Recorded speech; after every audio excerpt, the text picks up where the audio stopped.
నమస్తే రచిత గారు.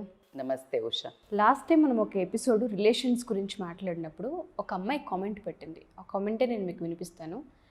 నేను ఒక అబ్బాయితో ఆల్రెడీ 4 ఏళ్ల నుంచి రిలేషన్లో ఉన్నాను. మేమిద్దరం కాలేజ్లో ఫ్రెండ్స్. ఇప్పుడు ఇద్దరికీ జాబ్స్ వచ్చాయి. అనుకోకుండా ఈ జాబ్ ప్రాసెస్లో నాకు వేరే అబ్బాయి పరిచయం అయ్యాడు. ప్రపోజ్ చేయడం జరిగింది. నేను యాక్సెప్ట్ చేయలేదు, కానీ ఫ్రెండ్గా మూవ్ అవుతున్నా. ఎవరైతే నా బాయ్ ఫ్రెండ్ ఉంటారో వాళ్ళని నేను మోసం చేసినట్ట అని అడుగుతుంది. దీన్ని ఏ విధంగా మనం చూడొచ్చు అంటాం? ఆ అమ్మాయి కన్ఫ్యూజన్కి మనం ఏం ఆన్సర్ చేయొచ్చు? నేను చదివాను ఆ కమెంట్.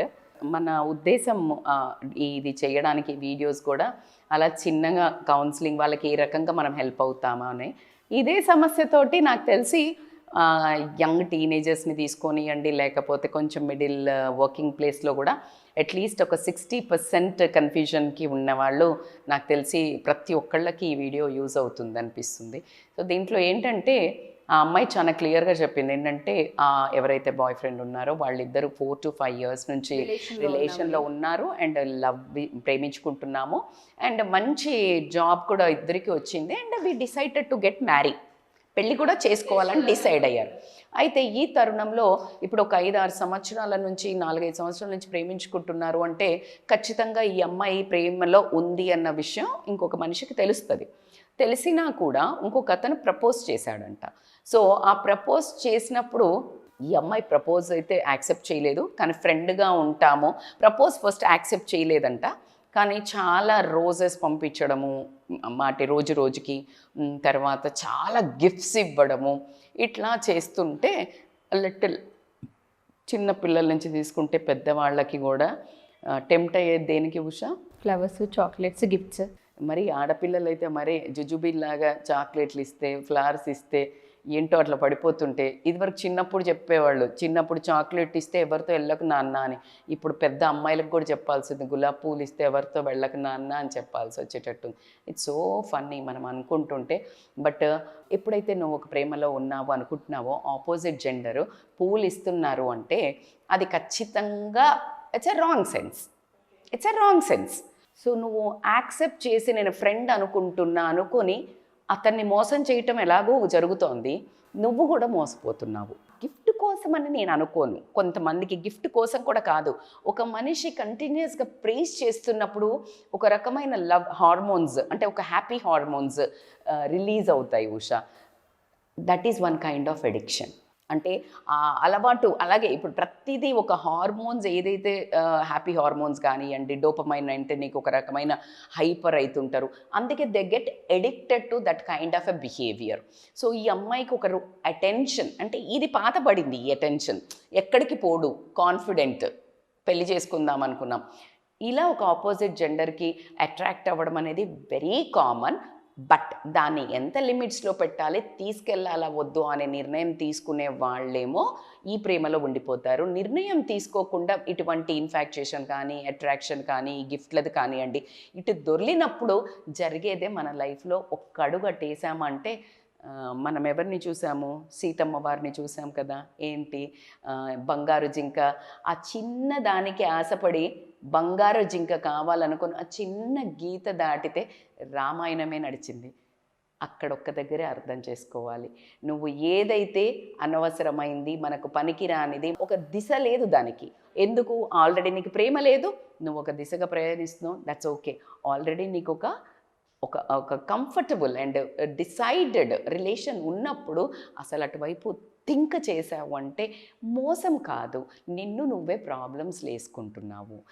అంత్య నిష్ఠూరం కంటే ఆది నిష్ఠూరం బెటర్ అన్నట్టు అలాంటి రిలేషన్ని first cut down, just delete చేసేస్తే ప్రశాంతంగా ఉండడం జరిగింది. సరే, ఎలాగో మీరు అడుగు ముందుకేశారు, మరి మీకెందుకు అనిపిస్తుందంటే మూవీస్కి వెళ్ళటము, రెస్టారెంట్కి వెళ్ళటము జరుగుతుంది, కానీ ఫ్రెండే అని అంటుంది. అంటే ఎందుకు వెళ్ళాలి? నువ్వు ఫ్రెండే, రిలేషన్ ఉన్నది ఒక్కడితో, నువ్వు గ్రూప్ ఆఫ్ ఫ్రెండ్స్ వెళ్తున్నావు, అతను నిజంగా మంచి ఫ్రెండ్, నీకు మంచి వాల్యూ ఇస్తున్నాడు, నీకు రియల్ ఫ్రెండ్లా ఉంటున్నాడు, నీ బాయ్ ఫ్రెండ్కి పరిచయం చేయి, అందరు కలిసి వెళ్ళండి, అప్పుడు నీకు గిల్ట్ ఉండదు. బట్ మీరిద్దరే వెళ్తున్నారు, ఖచ్చితంగా నీకేదో రకంగా లైఫ్లో ఈ చిన్న కన్ఫ్యూజన్ కాస్త పెద్ద ప్రమాదంగా మారబోతుంది. నీ మనస్సును నువ్వే చాలా ఒత్తిడికి గురి చేసుకోవడం జరుగుతుంది. So it is a check point to decide to go that way or this way. లేదు మేడం నువ్వు ఫ్రెండే చెప్తున్నావు, it is better to end that. If you can't, ఈ అబ్బాయిని నువ్వు నీ బాయ్ ఫ్రెండ్కి పరిచయం చేయలేని పరిస్థితి ఉంది, దెన్ క్లోజ్ ఇట్. నువ్వు ఈ అబ్బాయికి పరిచయం చేయగలిగే అంత ధైర్యం ఉంది, అందులో నిజాయితీ ఉంది ఆ ఫ్రెండ్షిప్లో, పరిచయం చేసి గో హెడ్. అంతేకాని లేదు నీ బాయ్ ఫ్రెండ్ చాలా కష్టపెడుతున్నాడు, నీకు ఆ రిలేషన్ ఇష్టం లేదు, you want to take a second chance before your marriage, if he is very good than him, then decide. కానీ ఇంతకంటే ఎక్కువ లేట్ చేయకుండా, ఇతన్ని మోసం చేయకుండా get rid of this things. Which one is correct, ఏది కరెక్ట్ ఏది కరెక్ట్ కాదు. నీకు కన్ఫ్యూజన్ ఉంది, చెక్ లిస్ట్ రాసుకో, నీకు ఏది బెటర్ అనిపిస్తుంది, ఏది లాంగ్ డ్యూరేషన్ వెళ్ళగలుగుతావు. డబ్బులు గిఫ్ట్లు చూడకు.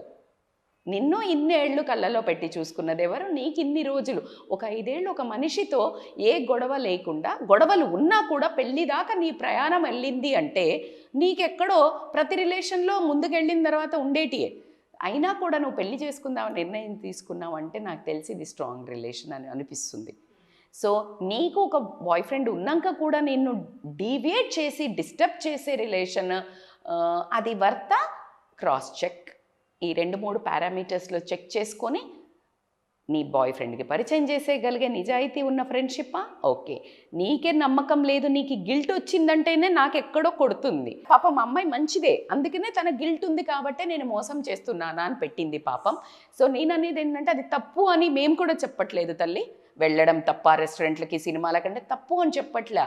నేను అనేది అవసరమా అంటున్నా. ఎందుకు నీ లైఫ్ని నువ్వే ఖరాబ్ చేసుకుంటున్నావు? ఇంత బ్యూటిఫుల్ సోల్, ఇంత బ్యూటిఫుల్ పర్సన్ ని కనెక్ట్ అయిన తర్వాత why you need other person? So కాబట్టికే that is better like to. అందుకే నిన్ను నువ్వే జడ్జ్ చేసుకొని కష్టపడకు. అవసరమా మనకి? ఎందుకు పోయి నువ్వే ఒక కంపని తగిలించుకోవడం? సో కాబట్టికే ఫ్రెండ్ అయినా కూడా ఏమో ఒక్కసారి ఆలోచించోనే చెప్తాను నేను. అనవసరంగా కన్ఫ్యూజన్ చేసుకోకుండా బంగారం లాంటి జీవితాన్ని ఇలాంటి వాటికి, అది లాంగ్ టర్మ్ కాదురా బాబు. ఏదైనా లాంగ్ టర్మ్ ఉండదు, అదన్నీ జుజుబీలే ఉంటాయి. టెస్ట్ చేస్తారు అంటారు కదా దేవుడు, ఇది ప్రేమ ఉంటుందా పరీక్ష అంటారు కదా, ఆ పరీక్ష టైం ఏమో నీ ప్రేమకి. సో నీ ప్రేమ నిజమైందా కాదా ప్రూవ్ చేసుకోవాల్సిన అవసరం నీకే ఉంది. నేనైతే అది తప్పు అని అవన్నీ జడ్జిమెంట్లు మేము చేసేవాళ్ళం కాదు, నీ మనస్సే. కానీ నేనేమంటానంటే యాజ్ ఒక ఎల్డర్ లేడీగా, ఒక వెల్ విషర్గా ఏం చెప్తానంటే అవసరమా, డిలీట్ దట్ అకౌంట్ అని మాత్రం చెప్తాను. Thank you ma'am, thank you so much. Thank you Usha.